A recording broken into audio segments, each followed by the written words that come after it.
I want to talk to you folks today about what I think is a very important research breakthrough that may have an answer to a COVID observation that hasn't been well explained.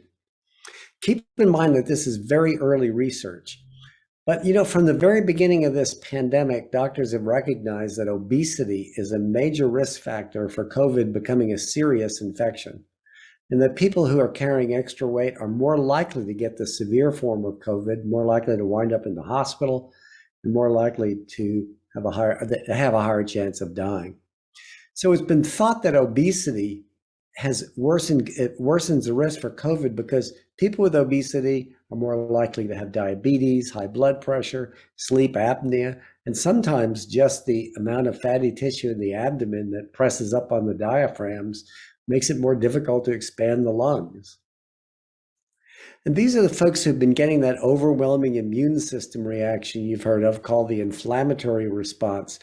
That inflammatory response actually damages the lungs and other organs. So it's not just the virus, but it's the inflammatory response that your body develops to fight it off that can damage the internal organs, the heart, the kidneys, the lungs, and so forth. It's kind of a continuous risk factor that the more overweight you are, the greater the risk. It turns out that the COVID virus actually infects certain cells that are in fatty tissue. This is a big finding if it turns out to be true. If the fatty tissue can retain COVID infection after the other symptoms are gone, it may have something to do why some people get long COVID. That research hasn't really been fleshed out yet. Here's one other interesting thing. The African American, Hispanic, and Native American populations tend to have a greater percentage of people who are obese than Asian American and white populations.